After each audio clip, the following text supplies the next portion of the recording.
Akashvani COVID-19 ప్రత్యేక వార్తలు చదువుతున్నది గద్దె దుర్గారావు. తెలంగాణ రాష్ట్రంలో మరో 602 కోవిడ్ కేసులు కొత్తగా నమోదయ్యాయి. గడిచిన 24 గంటల్లో 24,000కు పైగా పరీక్షలు చేయగా 6,002 కరోనా వైరస్ పాజిటివ్ నిర్ధారణ కేసులు ఉన్నాయి. దీంతో రాష్ట్రంలో ఇంతవరకు కోవిడ్ సోకిన వారి సంఖ్య 2,64,128కి చేరింది. రాష్ట్ర వైద్య ఆరోగ్య శాఖ ఈ ఉదయం విడుదల చేసిన తాజా బులెటిన్ ప్రకారం 24,000కు పైగా పరీక్షలు చేశామని తెలిపారు. కోవిడ్ నుంచి నిన్న మరో 1,015 మంది కోలుకున్నారు. దీంతో రాష్ట్రంలో కోవిడ్ రికవరీ రేటు 95.2%కి మెరుగుపడింది. ఇంతవరకు కోలుకున్న వారి సంఖ్య 2,51,468కి పెరిగింది. ప్రస్తుతం రాష్ట్రంలో 11,000కు పైగా యాక్టివ్ కేసులు ఉన్నాయి. నిన్న మరో 3 మరణించడంతో రాష్ట్రంలో కోవిడ్ సంబంధిత సమస్యలతో మరణించిన వారి సంఖ్య 1,433గా నమోదైంది.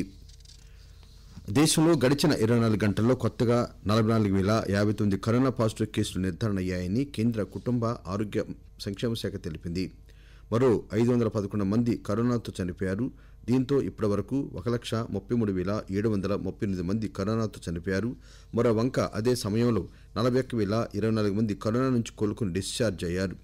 దేశంలో ఇంతవరకు నమోదైన పాజిటివ్ కేసుల సంఖ్య 91,39,866కి పెరిగింది.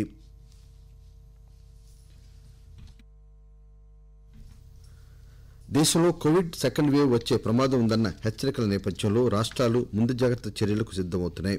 తెలంగాణ ముఖ్యమంత్రి చంద్రశేఖరరావు నిన్న రాష్ట్రంలో పరిస్థితిపై ఉన్నతాధికారులతో సమీక్ష సమావేశం నిర్వహించారు. ఈ సందర్భంగా ముఖ్యమంత్రి రాష్ట్రంలో కోవిడ్ సెకండ్ వేవ్ వచ్చినా తట్టుకునే విధంగా ప్రభుత్వం అన్ని చర్యలు చేపడుతుందని అన్నారు. ప్రజలు జాగ్రత్తగా ఉండాలని, కోవిడ్ నిబంధనలను ప్రతి ఒక్కరూ పాటించాలని అన్నారు. కోవిడ్ నివారణకు వ్యక్తిగత భద్రత పాటించడమే అసలైన మందు అని ముఖ్యమంత్రి అన్నారు.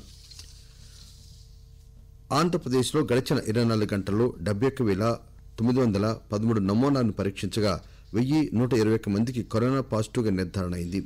దీంతో మొత్తం కేసుల సంఖ్య 8,62,213కి చేరింది. తాజాగా కరోనా మహమ్మారితో 11 మంది మృతి చెందగా మొత్తం మృతుల సంఖ్య 9,938కి చేరింది.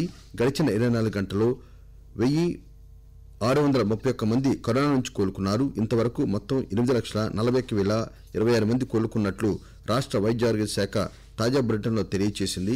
ప్రస్తుతం రాష్ట్రంలో 14,249 యాక్టివ్ కేసులు ఉన్నాయి.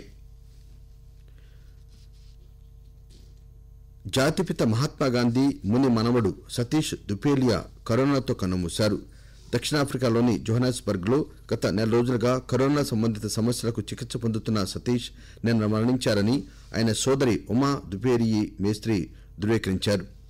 సతీష్ గత 3 రోజుల కిందటే 66వ పుట్టినరోజు జరుపుకున్నారు.